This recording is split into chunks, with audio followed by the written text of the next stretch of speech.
เช้านี้ผมเดินเข้าตอกไปเรื่อยๆนะยังไม่ได้ดูแผนที่เท่าไหร่แต่คิดว่าเดินมุ่งไปทางนี้มันจะเป็นที่ที่มีเนื้อสัตว์ให้ผมทานผมจะลองเดินไปดู แต่ว่าตอนนี้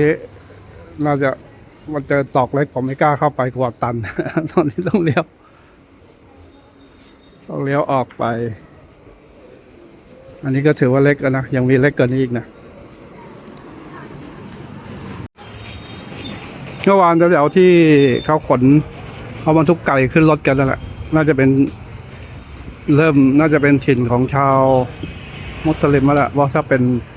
เวจจี้เขาคงไม่ปล่อยให้ใครมาบรรทุกไก่หน้าบ้านเขาตอนนี้ก็ขายผลไม้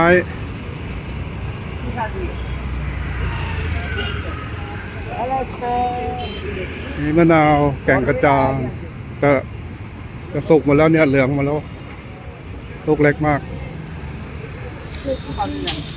ข้ามถนนมาฝั่งเนี้ยก็จะเป็นร้านขายปลาขายไก่ขายแพะแต่ว่าจะมีร้านอาหารที่ไหนที่มันพอน่านั่งบ้างเพราะว่าถ้ากินปลอดภัยก็กินที่โรงแรมแต่ว่ามันจะเป็นเวจจี้ไงลองดูสิร้านที่แอร์เย็นๆมีไหมตอนนี้ส่วนใหญ่จะเป็นร้านฮาร์ดแวร์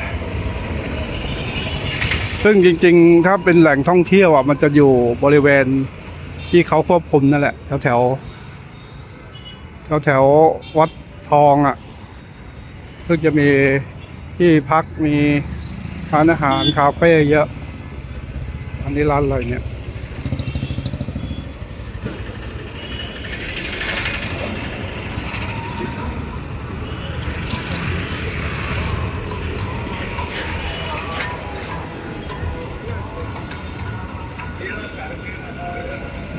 ดูน่าจะออกเวจจี้อีกแล้วอ่ะหรือเราจะยอมแพ้กลับไปกินแกงถั่วกับข้าวสวยที่โรงแรมอีกสักมื้อแต่จริงอยู่ตรงนี้ก็มันหิวโหยอ่ะมันอยากกินอะไรที่มันเต็มแต่มันก็ไม่ได้เต็มอ่ะมันจะกินถั่วกินแป้งกินอะไรบนอยู่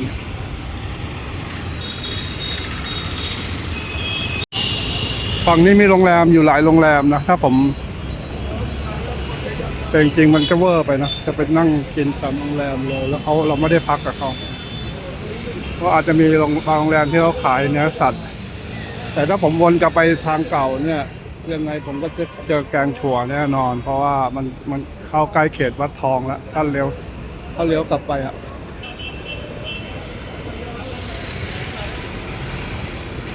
ผมพยายามหาร้านธรรมดาก็ไม่มีนะแถวนี้ไม่มีร้านอาหารนี่เขามีไก่ด้วยน่าจะมีแถวนี้น่าจะมีเนื้อสัตว์ขายนะก็ลองเข้าไปกินนะ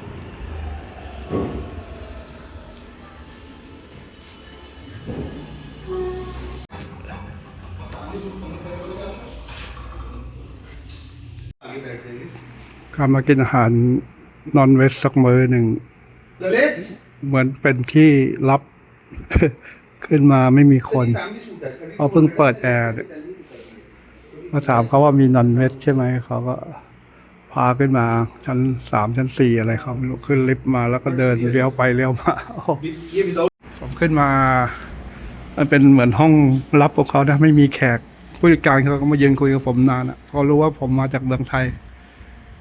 ก็เลยพอดีคุยกันเรื่องอาหารเรื่องอะไรเงี้ยแล้วก็ถามว่าผมมาจากไหนผมก็เล่าให้ฟังแล้วก็ผมก็บอกผมพักอยู่ที่รามาด้าใกล้ๆเนี่ยเขาก็บอกว่าได้ใช้บริการรถบ้างเปล่าผมก็บอกว่าก็ใช้บ้างแต่เรียกก็ไม่ค่อยมาเขาก็เลยบอกว่าเขามีผมถามราคาแล้วมันถูกกว่าที่ผมถามแถวโรงแรมผมนะพรุ่งนี้ผมจะไปขึ้นเครื่องบินต่ออีกนะอาหารมันก็จะมีแกะลืมถามว่าเพิ่งเห็นไก่แต่ผมสั่งแกงไก่ไปละแกงไก่กับข้าวสวยแล้วก็ แล้วก็เลมอนน้ำเลมอนของเขานี่แหละก็โอเคตรงนี้มีเขาบอกโอ้โหเดินมาไกลนะเนี่ยผมบอกว่าผมก็เดินดูไปเรื่อยแหละก็ผมก็มาถามเขาว่ามีนอนเวจใช่ไหมอะไรเงี้ยเขาก็พาขึ้นมาเปิดแอร์เปิดห้องเฟดเปิดไฟเรียกเด็ก เหมือนไม่มีขายมานานอะเหมือนไม่มีคนมากินไม่ครัวเขาเปิดอยู่เปล่าปลุกพ่อครัวมาทำกับข้าวแล้วแต่ผมจะได้กินข้าวสวยกับแกงไก่ก็โอเคแล้ว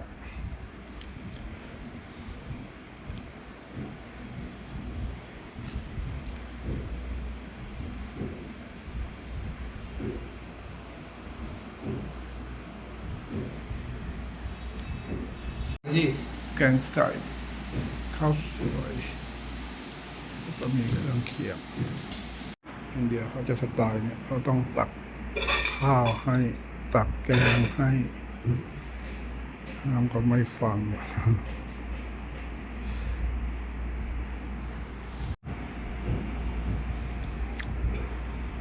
ตักเองเขาก็ไม่ยอมให้ตักนะเอามือมาบังไม่ยอมให้ตัก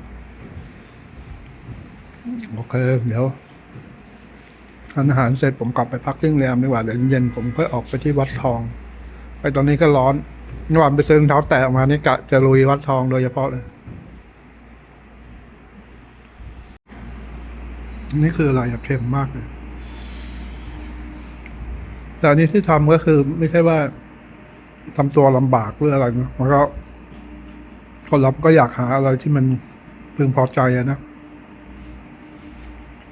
บางวันผมอาจจะเมื่อกี้ยังมีคิดจะกลับไปกินแกงถั่วก็ได้เขาก็อร่อยนะผมเห็นเขาคนเขานั่งเรียดกันนั่งยิ้มแย้มแจ่มใสกันหลายโต๊ะเลยเมื่อวานแต่มันอาจจะไม่ถูกปากเราบางช่วงแต่ถ้ามันไม่มีอะไรจริงก็ต้อง ก็ต้องกินของเขานั่นแหละ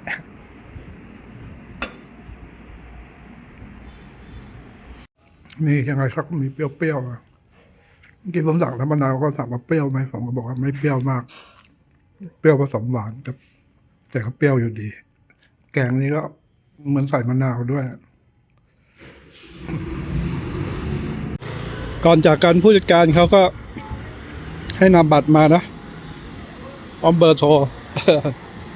เขาบอกว่าถ้ามาอินเดียอีกให้โทรหาเขาได้เลย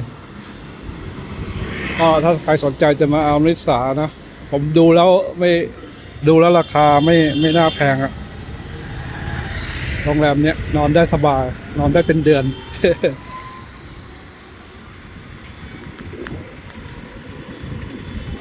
โอ้อันนี้ก็มีร้านอะไรเนี่ยเฟสทัสตี้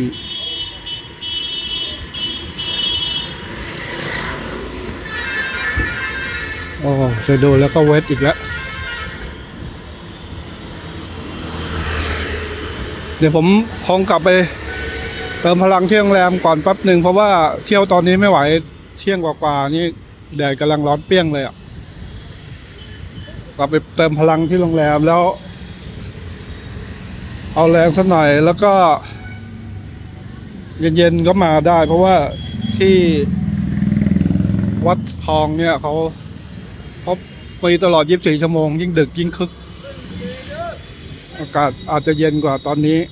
ไปหาแอร์เย็นพักก่อน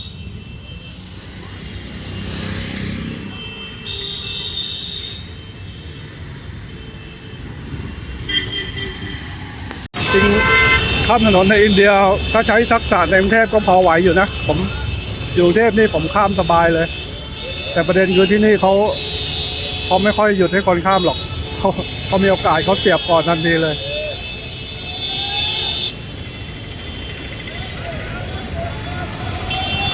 เขามีโอกาสเขาเสียบก่อนเขาไม่ให้คนข้าม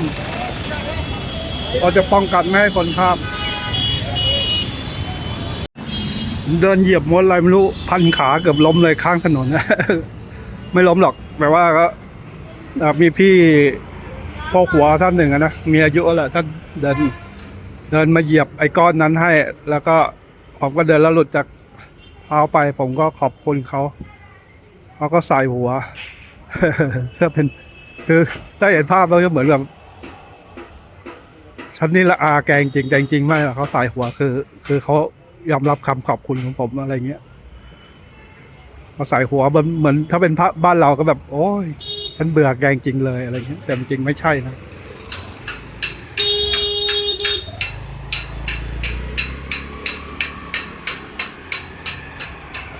ตอนนี้มีโรงแรมสภาพเหมือนเมื่อกี้เนี่ย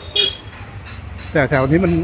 ไม่ค่อยคึกคักมันน่าจะถูกกว่าโรงแรมผมอยู่แน่นอนเยอะละเพราะตรงนั้นมันแสงสีเสียงแถวนี้มันน่าจะคือละ500 บาทอะไรเงี้ยประมาณ1,000 รูปีอะไรเงี้ย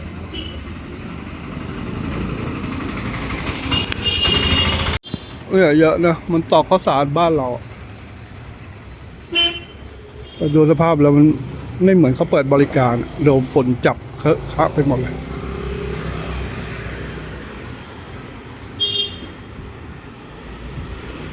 ผมก็เดินไปเรื่อยผมแค่รู้ว่า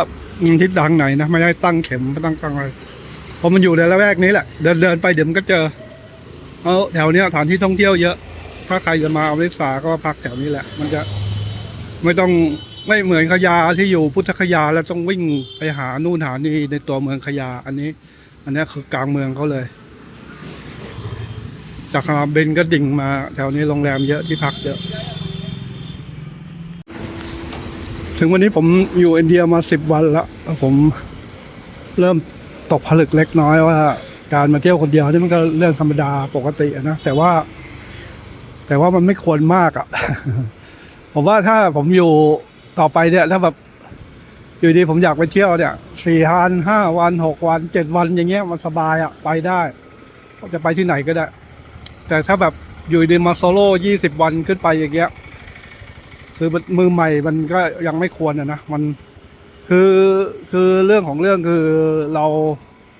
าคิดว่าไหนๆก็มาแล้วก็เอาให้มันคุ้มอะไรเงี้ยเมืองที่เราอยากไปเอารวดเดียวเลยแต่มันก็ยังไม่ครบทุกเมืองหรอกเราก็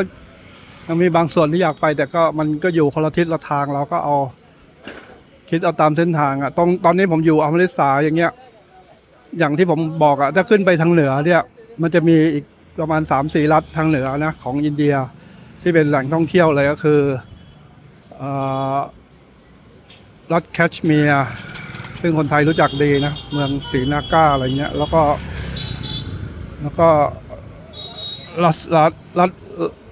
ลาดักนะที่เมืองเลอันนี้เขาเมืองใหญ่ๆพวกนี้เขาจะมีสนามบินก็ถ้าใครอยากไปเที่ยวก็บินมาก็ได้แล้วก็อีก2 รัฐก็คืออุตราขันธ์ก็คืออยู่เหนือสุดและอยู่เหนืออุตราขันธ์ก็มันก็แปลว่าชายเขตแดนทางเหนือนะแปลเป็นไทยนะแล้วก็หิมาจันทร์ประเทศก็อาจจะแปลว่าแคว้นที่มีหิมะอะไรเงี้ยคือ4 รัฐนี่นะจิ้มไปเมืองไหนก็ได้ถ้าอยากเที่ยวนะมันเป็นเมืองท่องเที่ยวทั้งหมดเลยมันจะเป็นบรรยากาศเป็นหุบเขามีหิมะมีเหมือนสวิตเซอร์แลนด์อะไรเงี้ยแต่ราคาก็อาจจะย่อมเยาวกว่าตอนแรกผมก็กะว่าจะขึ้นเหนือต่อแต่คราวนี้เนี่ยเวลาเราล็อกไว้น้อยไงผมคิดไปคิดมาคือเราต้องกลับมาที่เดลีอยู่ดีอ่ะวันที่เดินทางถ้าเราขึ้นเหนือไปมากๆเนี่ยกว่าจะกลับมาเดลีเนี่ยมันเป็นงานยากเพราะว่าขึ้นไปไกลๆอย่างเงี้ยมันต้องใช้เวลาเป็นวันๆเดินทางเป็นวันแล้วกลับก็เป็นวันกลับมาที่เดิมก็คือมาตรงเนี้ยแล้วเราก็ต้องไปเดลีต่ออีกคราวนี้ถ้าเรายังไม่เข้าเดลีเราจะไปตั้งเบสเราจะไปลงไปเก็บเมืองใกล้ๆเดลีก็ยากละมันก็ถ้าจะขึ้นเหนือก็คือต้องทิ้งข้างล่างไปเวลาเรามีน้อยผมก็เลยคิดว่าช่วงนี้ผมก็ถือว่ายังเพิ่งหัดเที่ยวครั้งแรก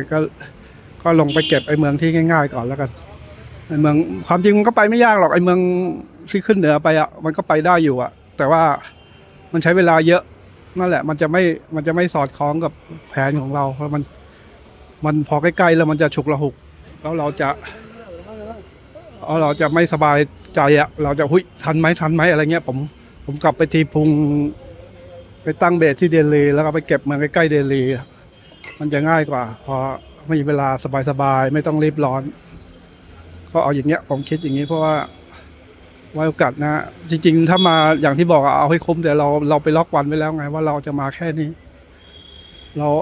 ราจะกลับวันนี้อะไรเงี้ยมันก็เลยขยายต่อไปไม่ได้เอาสบายๆแบบเที่ยวสบายๆมีเวลานอนตีพุงได้อะไรเงี้ยไม่ต้องรีบกลับมาต้องรีบมาขึ้นนู่นนี่มันจะลำบากเดี๋ยวมันจะตกรถเอาตกเครื่องบินอันนี้คือไม่แนะนำเลยนะรถเนี้ยรสชาติเหมือนอบังเลยอะลาฮอรี่ซีราอาจจะเป็นเครื่องเทศของปากีสถานนะลาฮอร์ผมก็ลองดูนึกว่าจะรสชาติเหมือนชาเหมือนอะไรโอ้โหเหมือนกินอบังไปคนหนึ่งอะ ผมอยากจะพูดอย่างนี้เลยอะเออ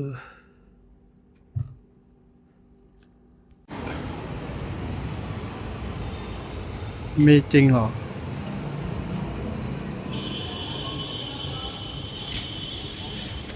ในเวลาที่ผมจะไปเดินเจาะลึกสุดกลางเมืองอมฤตสาในรอบ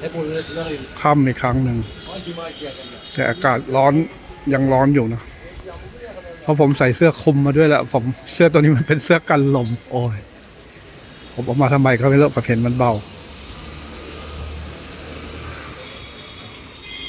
ย่านนี้น่าสนใจเป็นร้านหนังสือเรียงๆกันเลย3 4 5ร้าน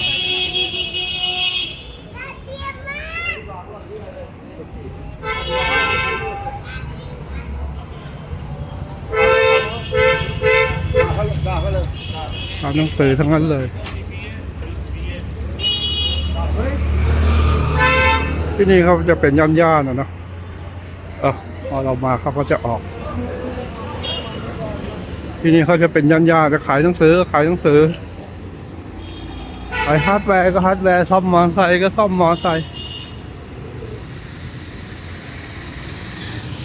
นี่เหมือนบ้านเราเลยเนี่ยเหมือนบ้านเราเลยพี่จ่าจับแล้วก็สแกนไม่รู้จับเรื่องอะไรไม่ใส่หมวกกันน็อกหรือเปล่าวะเขาก็ไม่ใส่กันเยอะแยะไม่รู้จับเรื่องอะไรนะโดนพี่จ่าสแกนไปแล้วพี่จ่ายืนอยู่เยอะเลยตรงนี้ก็คือ Partition Museum เรื่องเมื่อวาน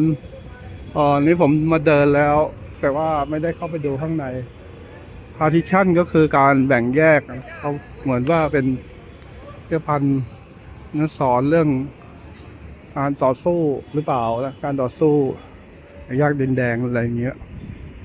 ปัญจาบNational Bank อันนี้ก็วันนั้นก็เดินผ่านก็อันนี้ก็อยู่ใกล้โรงแรมผมแหละเดินมาไม่กี่เมตรเนี่ยถ้าเลี้ยวซ้ายไปตรงนี้ก็เป็นอนุสาวรีย์ของท่านอะไรสักอย่างलगेगा टेम्पल अंदर इसके बिना एंट्री नहीं होगा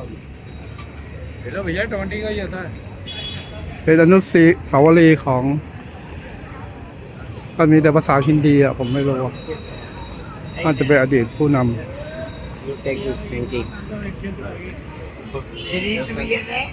แล้วผมเดินตรงไปทางนี้ก็เนี่ยก็จะเป็นวัดทองคำแล้วในถนนคนเดินวัดทองคำเส้นที่เราเคยมานั่นแหละ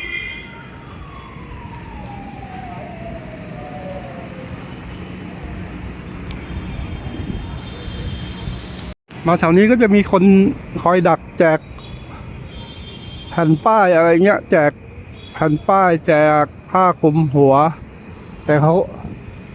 ผ้าคลุมหัวเนี่ยเขาน่าจะเก็บตังค์แต่แผ่นป้ายก็ผมไม่รู้ก็เหมือนกันแหละมั้งแต่ว่าเดี๋ยวผมไปดูใกล้ๆก่อนว่าผ้าคลุมหัวมันเขามีให้บริการหรือเปล่า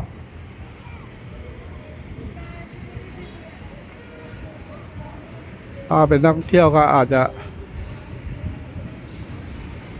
รับไปเขาก็มีรายได้จากการรู้สึก20 รูปีหรืออะไรเนี่ยถ้าคลุมหัว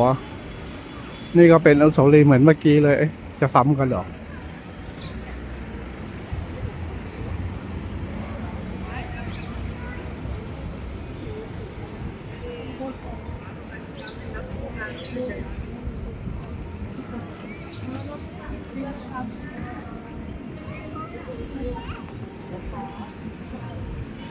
พอตรงไปข้างหน้านู้นก็จะเป็นอนุสาวรีย์มหาราชาลานจิตสิงห์ซึ่งผมไม่ได้ศึกษาข้อมูลมานะผมเพิ่งมาเห็นที่นี่ว่าเขาเป็นลานจิตสิงห์ก็คงเป็นผู้นำในประวัติศาสตร์ของชาวซิกจริงๆที่ปัญจาบเนี่ยเมืองอมฤตสรเนี่ยมีเป็นศูนย์กลางของชาวซิกเขามีวิหารทองคำซึ่งเป็นศูนย์รวมจิตใจของชาวซิกแต่ทางรัฐปัญจาบนี่ก็จะมีน่าจะมีชาวซิกเยอะอยู่แต่เมืองหลวงของรัฐปัญจาบที่จริงอ่ะคือเมืองลูดีฮาน่าถัดจากนี้ไปเข้าไปใกล้เดลีหน่อยหนึ่งแล้วก็ถัดไปก็จะเป็นเมืองจันดิกาส่วนใหญ่ลูดีฮาน่านี่ก็เป็นหับสายการบินเหมือนกันเขาจะบินขึ้นไปลาดักบินไปแคชเมียร์ส่วนจันดิกานี่ก็ถ้ารถมาจากเดลีส่วนใหญ่ก็จะผ่านจะขึ้นไปทางรัฐต่างๆทางภาคเหนือนะรัฐฮิมาจัลประเทศรัฐอุตราขันธ์หรือว่าจะไปแคชเมียร์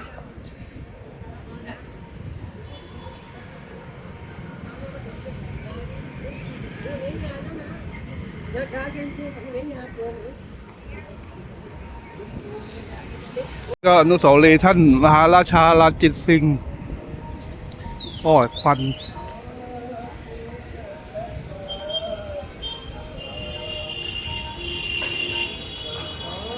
นี่เป็นร้าน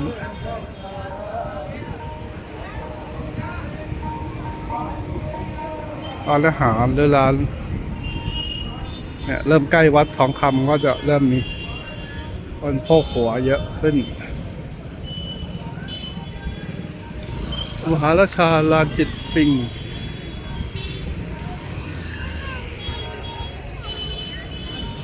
ปีคศ1780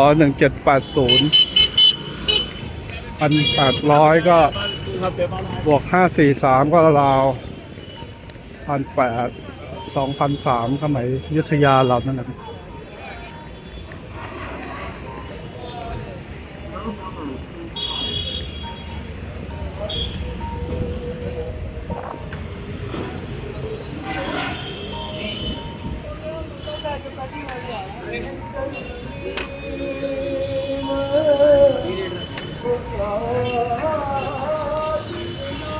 ตรงนี้เขาทำเป็นบาซ่า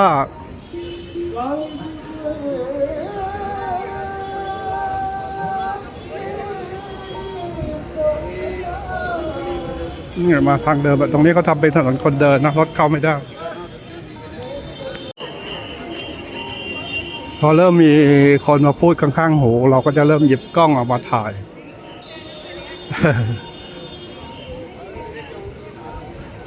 อันนี้บรรยากาศเหมือนสยามสแควร์บ้านเราอะนะ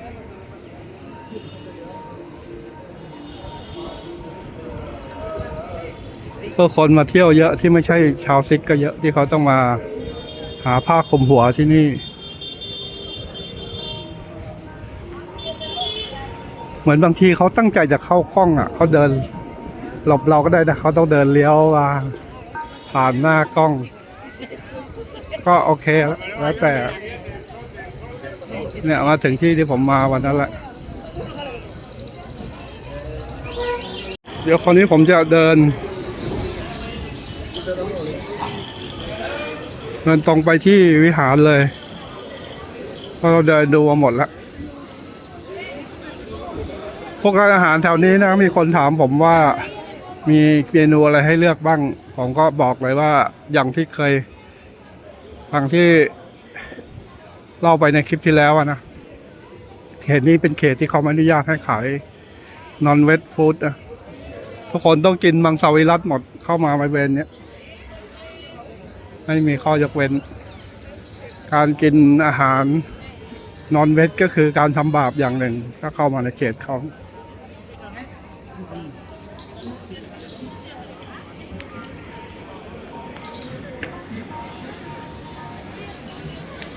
จำได้ไหมตอนที่เรามาตอนกลางวันคนเยอะมากเลย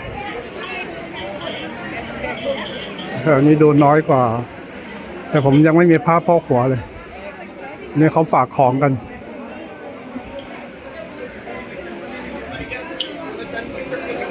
ผมไม่รู้เขาฝากไงบ้างเนี่ยคนเยอะ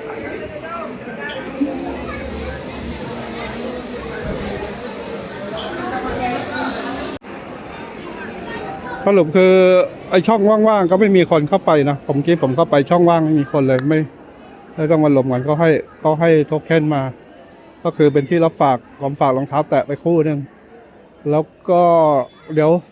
เขาบอกว่าข้างหน้ามีที่แจกผ้าพกหัวสรุปก็ไม่ต้องเสียตังค์นะเดี๋ยวเขาจะให้ผ้าพกหัวข้างหน้าตรงนี้ต้องล้างมือก่อนนะครับ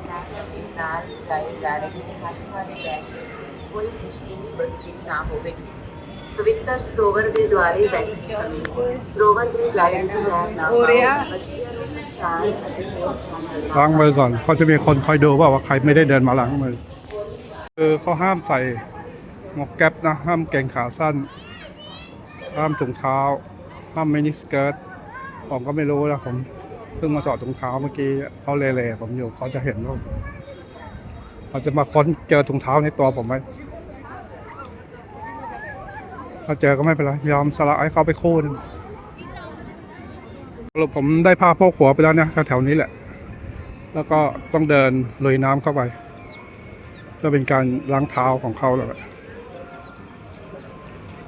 ไม่รู้ผ่านหรือเปล่าผมโพกเองคนเดียวไม่มีใครโพกให้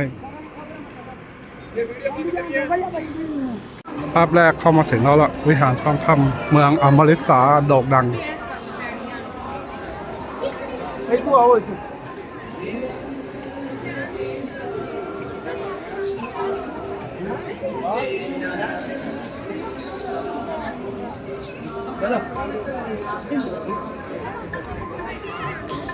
ก็เลยไปทาง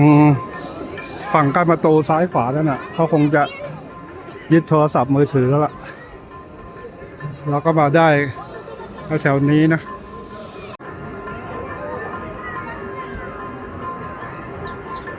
पूरी है क्या पूरी ठीक है ठीक है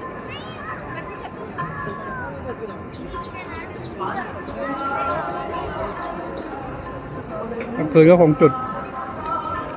ตามประทีปโคมไฟอะไรของเขาแต่พื้นยังร้อนอยู่เลยเนี่ย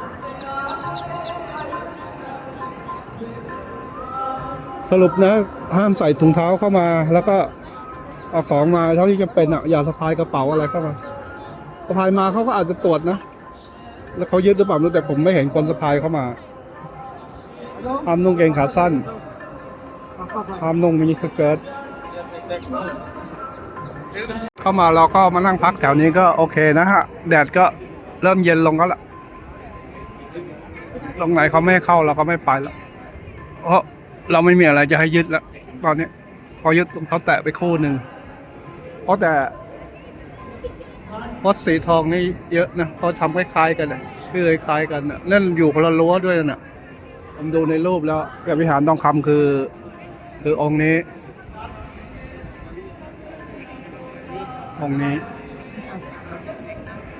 เขาจะมีเส้นแบ่งไว้นะเส้น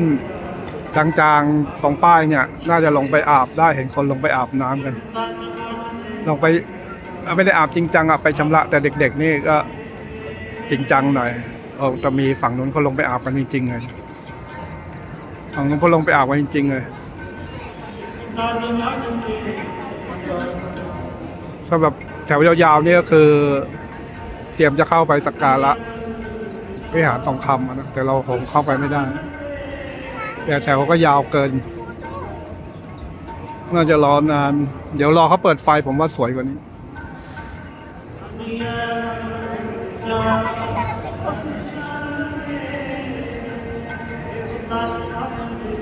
ทราบว่าตามตำนานเขาเป็นน้ำอะไรนะตรงเนี้ยแต่ก็เชื่อว่าไม่รู้เป็นความเชื่อของเขาแต่ไม่รู้ทุกคนหรือเปล่านะเขาก็อาจจะเชื่อว่าเป็นน้ำศักดิ์สิทธิ์เพราะเห็นบางคนมาตักใส่ถุงกลับบ้านเงี้ยมีนะแบบสไตล์เดียวกับน้ำคงคาอะไรเงี้ยเข้ามาอาบน้ำชำระร่างกายล้างหน้าล้างตากลางคืนก็คงจุดไฟแถวตะเกียงพวกนี้นะตอนนี้มาจับจองที่นั่งริมสระไว้ก่อนแต่ก็ประเด็นก็คือขี้เกียจเดินนั่นแหละ อันนี้เขาจะมีตะเกียงวางอยู่รอบๆไม่รู้จะเดินไปไหนเหมือนกัน นั่งพักเนี่ยเหมือนก็จองที่ไว้อะ เดี๋ยวเพื่อนพอเขาจุดไฟอะคนอาจจะเยอะก็ได้นะ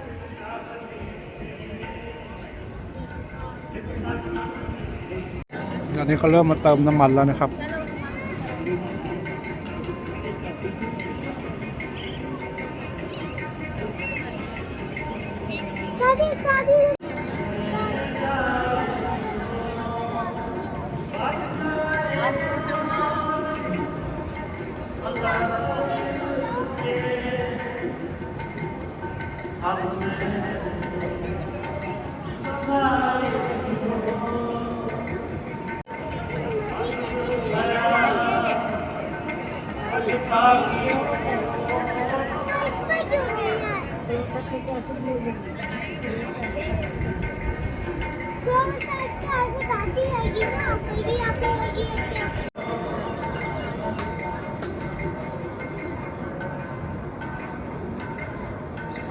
तो पूरा लगा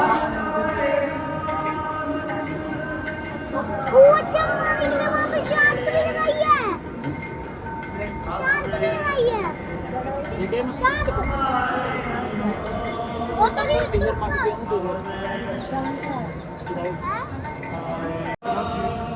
เขายื่นให้ผมจุดด้วยเนี่ย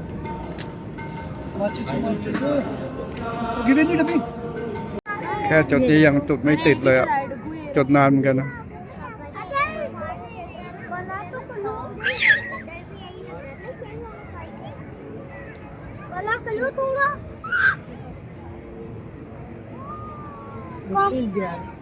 जब कौन सा लेते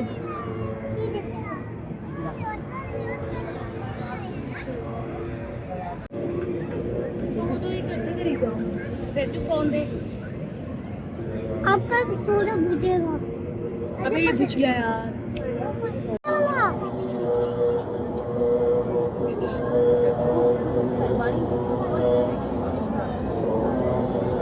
अरे यार ये चल ही नहीं रही वाला खराब है आगे तो करो उसको पहले थोड़ा खराब नहीं बोल रहे आगे कर पहले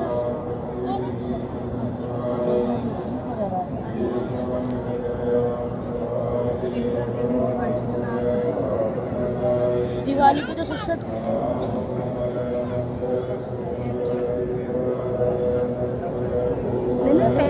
अबे यार हमारी पैर कुछ रुको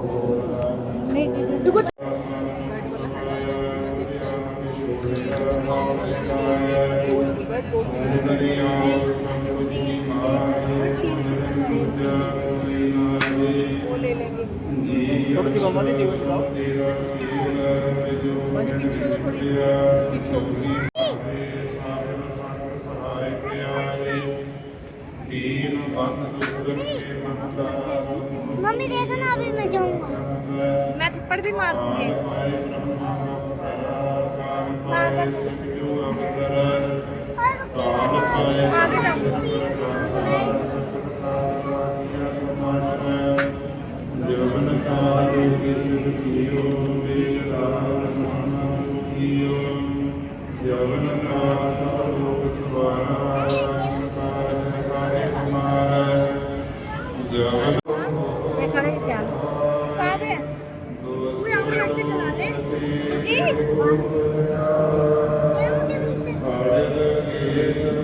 डोली भाभी वो लाल बैठा है देखो ये कोई गल नहीं हाँ देखना ध्यान रखना कुछ ऐसे नहीं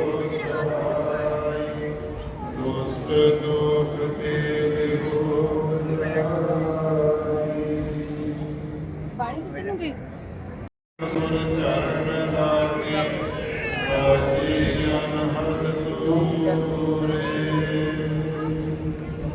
चलो ठीक है ਮੰਦਾਨੀ ਮਹਲਾ ਪੰਜਵਾ ਆਦ ਵਿੱਚ ਵਸਤੂ ਪਈਓ ਸਤ ਸੰਤੋਖੀ ਜਾਓ ਅੰਮ੍ਰਿਤ ਨਾਮ ਹਰਿਓ ਜਿਸ ਦਾ ਸਤਿ ਜੇ ਕੋ ਖਾਵੇ ਜੇ ਕੋ ਮੁਝੇ ਜਿਸ ਦਾ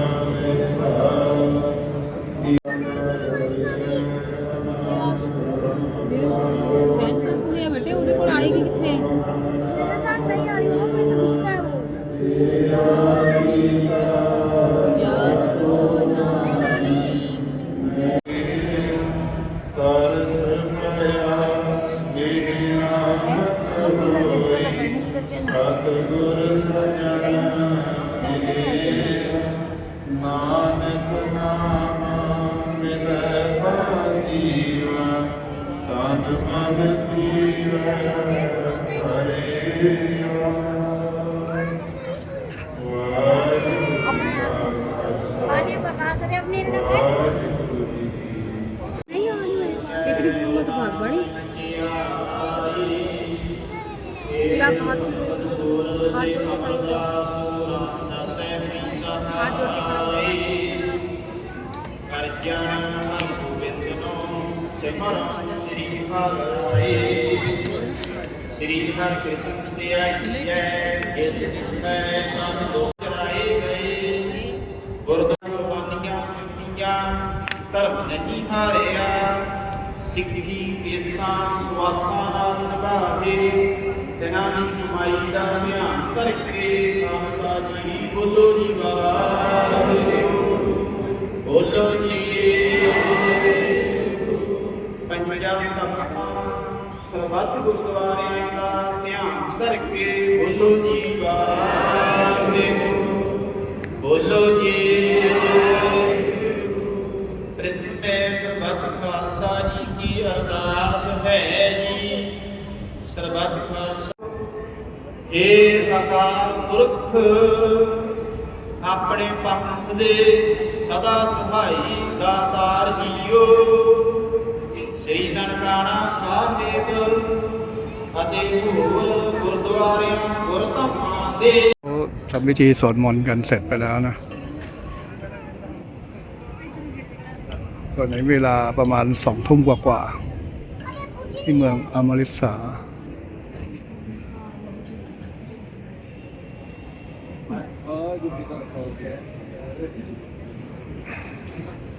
บรรยากาศแบบนี้เขาก็จะมีตลอดทั้งคืนนะแต่ผมไม่แน่ใจว่าสวดมนต์มีช่วงไหนบ้าง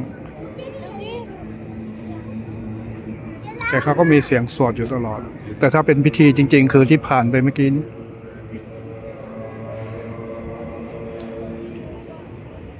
พอดีผมพักที่โรงแรมห่างไปประมาณจากนี้เดิมประมาณ 500-600 เมตรซึ่งก็ค่อนข้างสว่างพอสมควรแต่ผมเพิ่งเห็นป้ายตอนออกมาจากโรงแรมว่าระวังพวกวิ่งราวพวกอะไรเงี้ยนะผมเพิ่งเห็นเมื่อกี้เนี่ยตอนออกมาผมออกมาจากโรงแรมประมาณ 5 โมงกว่ากับ 6 โมงวันนี้ไปเดินทานอาหารแกงไก่มาแล้วก็กลับมาว่าจะเคลียร์งานก็หลับยาวเลย ये पानी में फेंक गया हाथ पे เป็นพื้นที่ที่คนรอเข้าไปสักการะในวิหารทองคำนะเขาน่าจะตรวจละเอียดอยู่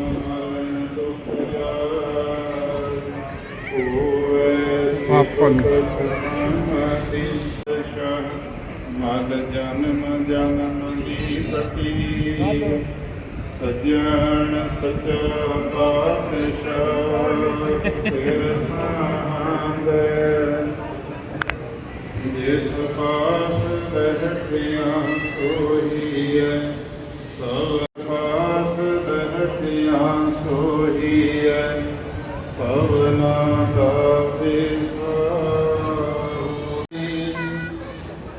ਮਹੱਲਾ ਪੰਜ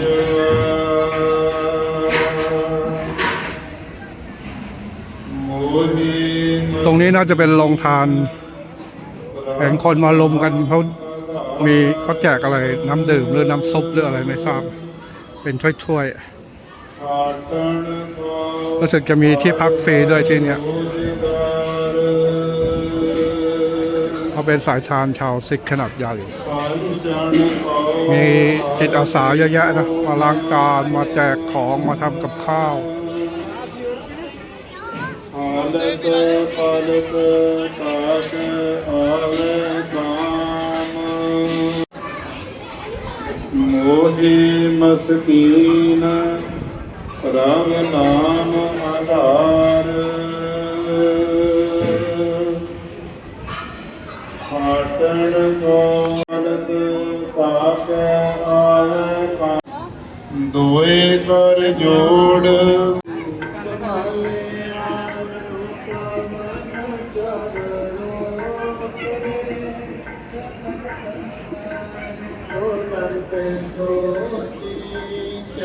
ตรงนี้ก็มีโรงทาน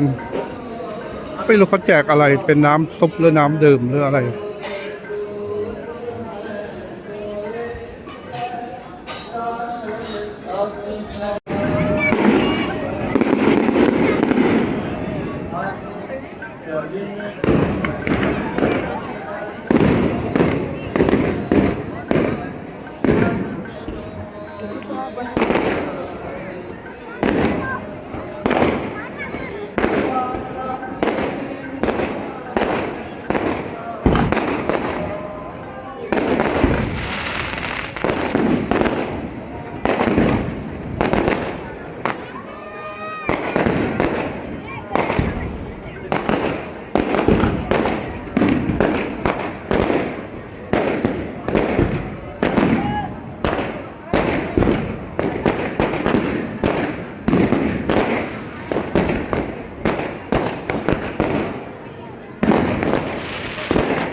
ยิ่งดึกคนยิ่งหลั่งไหลเข้ามาเยอะขึ้นนะแต่มันไม่ก็ถึง2 ทุ่มกว่าแต่ผมคงต้องกลับไปที่โรงแรมแล้วต้องเดินอีกประมาณ500-600 เมตรแล้วก็อย่างนี้อาจจะทานสลัดสักเล็กน้อยก็จะพักผ่อนนะเพราะว่าคงไม่ทานอะไรหนักๆแล้วเพราะเขาไม่มีอะไรให้ทาน ก็มีแต่แกงถั่ววันนี้คงต้องลาไปแล้วก็ถือว่าคุ้มค่าใน เป็นการเดินทางมาหลายพันกิโลนะก็ใช้เวลากับที่นี่พอสมควรแล้วไปขาออกต้องออกให้ถูกประตูจริงๆเขาก็ทำไว้ใกล้เคียงกันนะตอนขาออกก็แค่จำไม่ได้ว่าประตูอยู่ตรงไหนมันก็ไม่ได้มันก็ยังมีส่วนต่างกันอะแต่ว่าประเด็นคือเราฝากรองเท้าไว้ใกล้ๆนี้เราจะได้ไปเอาของเราถูกแค่นั้นแหละตอนนี้เกือบ3 ทุ่มแล้วก็มีคนหลั่งไหลกันเข้ามานะครับพอสมควรมีคนเข้ามาพอสมควรนะเกือบ3 ทุ่ม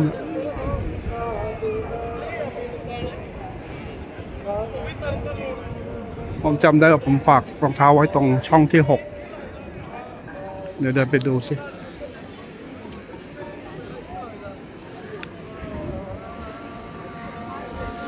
ดึกๆเนี่ยคนก็หลั่งไหลกันเข้ามานะเป็นถนนคนเดินของเขาตอนนี้ประมาณ3 ทุ่มที่นี่นะผมได้รองเท้าราคา279 รูปีกลับมาแล้วรองเท้าแตะก็ดีจะเอาได้เอาไว้ใช้เวลาเข้าคือมันก็ไม่เป็นไรหรอกมันก็ไม่จะได้ไม่พะวงกับรองเท้าเรายังอยู่หรือเปล่าเขามีฝากของฝากกระเป๋าฝากอะไรกันเยอะแยะแต่ผมไม่ได้เอากระเป๋าอะไรมามันเก็บไว้ที่โรงแรมหมดเลยเนี่ยบรรยากาศถนนคนเดินช้อปปิ้งคอมเพล็กซ์ยังไม่มีเวลาช้อปปิ้งส่วนใหญ่จะเป็นผลไม้อบแห้ง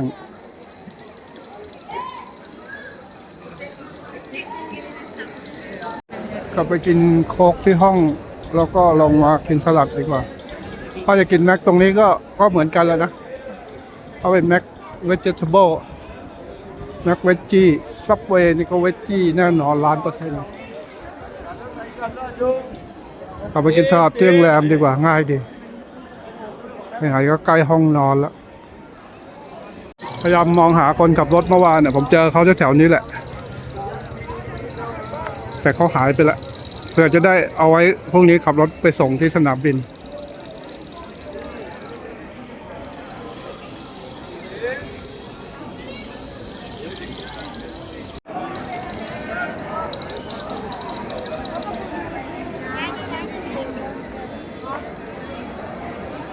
วัน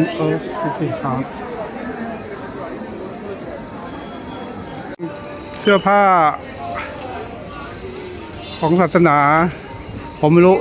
น่าจะเป็นศาสนาซิกนะน่าซื้อไปใส่เหมือนกันนะแต่ผมจะโดนฟันหัวแบะหรือเปล่า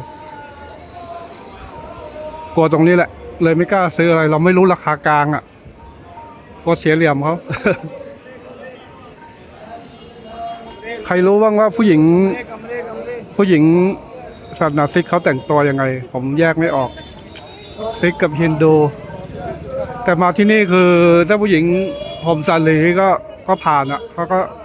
เขามีผ้าคลุมหัวอยู่แล้วมุสลิมอย่างเงี้ยก็ผ่านแต่ผู้หญิงซิกเนี่ยผมไม่รู้เขาแต่งตัวไงนะซิกนี่เหมือนเขาจะเข้มข้นกว่าหรือเปล่าแต่ถ้าเป็นอิสลามอ่ะปากีกับอินเดียเนี่ยปากีนี่เราไม่ค่อยเห็นหน้าผู้หญิงเลยแล้วโดยเฉพาะอาหรับเขาปิดมิดมากเนี่ยดูรูปสวยน่ากินมากเลยนะแต่ก็เป็นถั่วทั้งนั้นเลยเนี่ย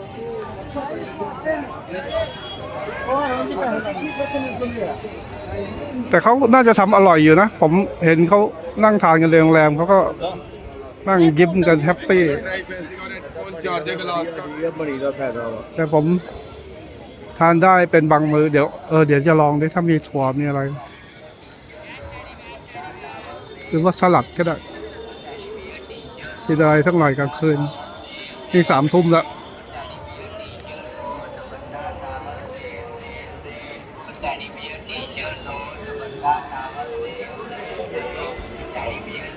รูปของมหาราชาลานจิตสิงห์นี่เยอะมากแถวนี้มีทุกที่ไม่ใช่มีที่เดียวด้วยมี2 ที่แล้วมีตรงนี้อีกอ๋ออันนี้ฮาริสิงห์เนี่ยรามโซดาเนี่ย น่าสนนะนั่นน่ะ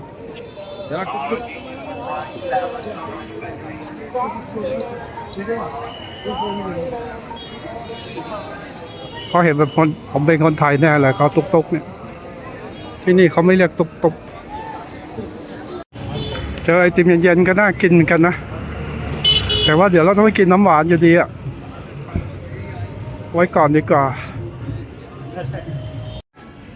เขาบอกเป็น complimentary นะอะไรก็ไม่รู้ผมบอกผมไม่ได้สั่งเขาบอกเป็น complimentary ผมก็ไม่กินไม่เป็นคืออะไรยังหาวิธีเปิดช่องกีฬาไม่ได้เลยผมถามพนักงานก็บอกว่าช่อง291ผมจดไว้แล้วเดี๋ยวผมกลับขึ้นไปห้องผมจะลองเปิดดู291แน่นะ291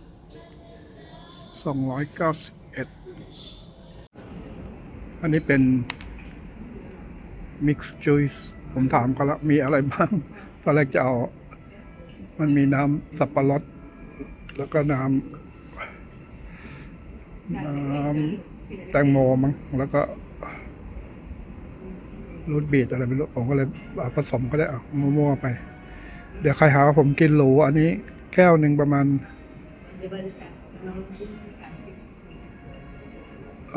แก้วหนึ่ง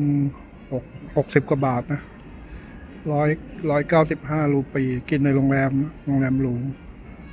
แต่บ้านเราก็นะแก้วละ100 200 300อันนี้60กว่าบาทก็โอเค เดี๋ยวหาว่าผมกินหรูอร่อยรสชาติดีมากเลยเขาทำกลมกล่อมมากเลยวันนี้ผมไปกินน้ำเลมอนลามโซดาที่โรงแรมที่ไปกินแกงไก่เมื่อเช้านะรสชาติต่างกับที่นี่เยอะเลยเขาลงแล้วเขาเปรี้ยวแหลมมากเลยที่นี่เขาทำกลมกล่อมมากวันนี้ เมื่อเช้าเพิ่งทานแกงไก่กับข้าวสวยมาก็เลยสั่งอะไรเบาๆก่อนนอนนะกลัวหิวอันนี้เป็นคล้ายๆขนมกุ้ยช่ายหรือเปล่าแผ่นเขาจะนุ่มกว่าเขาจะนุ่มอ่ะนุ่มๆหน่อยแล้วก็ข้างในก็จะเป็นผักโขมนะผมสั่งไว้เอามาทานก่อนนอนหายน้ำมากอะเดี๋ยวจะขึ้นไปกินน้ำอัดลมในโรงแรมกินน้ำอัดลมในห้องที่ซื้อตุนไว้นะ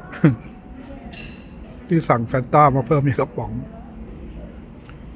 ที่นี่เขาทำอาหารอร่อยถึงแม้จะเป็นเวจจี้นะก็อร่อยมันแน่นอนเนี่ยนะเขาเป็นโรงแรมดีอยู่